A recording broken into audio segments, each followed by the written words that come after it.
عمر جب دنیا سے گئے تو 80 دینار کا قرضہ تھا، 22 لاکھ مربع میل کا حکمران، اور اپنے بیٹے سے کہنے لگے بیٹے کوشش کرنا تیرے خاندان والے مل کے میرا قرضہ اتار دے، میری قبر پہ بوجھ نہ رہے، اور اگر خاندان والے مدد نہ کریں تو میرے دوستوں سے بات کرنا، وہ مدد نہ کریں تو پھر علی سے بات کرنا۔ ان کا پیار آپس میں اتنا، اور تو اختلاف ثابت کر رہا ہے۔ 80 دینار کا قرضہ چھوڑ کر حضرت عمر دنیا سے گئے اور جاتی دفعہ کہہ گئے میرے بعد میرے بچوں کو حکومت کے مشورے میں بھی شامل نہ کرنا، حکومت کے مشورے میں بھی میری اولاد شامل نہ ہو۔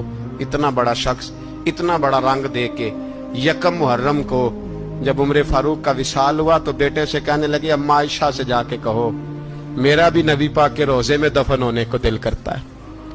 ایک قبر کی جگہ ہے اماں جی نے اپنے لیے رکھی ہے، بخاری ہے بخاری۔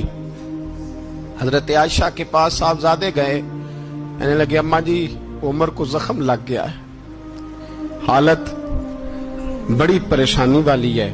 وہ کہتے ہیں اگر اماں اجازت دیں۔ سید عائشہ رو پڑی، فرمانے لگی کہ وہ اپنی قبر کی جگہ تو نہیں نہ کسی کو دیتا، پر عمر نے کمال ہی بڑا کیا، اسے کہو جاؤ گنبد خضرا میں قیامت تک جو مصطفیٰ پہ اور ابو بکر پہ سلام پڑے گا وہ تجھ پہ بھی سلام پڑھ کے جائے گا، جاؤ میں نے جگہ دی۔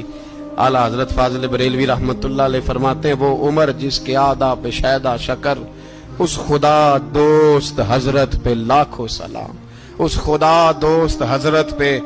آپ یقین کریں ممبر پہ بیٹھا ہوں، حضرت عمر کا جب نام لیتا ہوں تو میرے وجود کے رونگٹے کھڑے ہو جاتے ہیں۔ حضرت عمر کی زندگی جب پڑھتا ہوں تو لگتا ہے خدایا ایسے شخص بھی دنیا میں آئے۔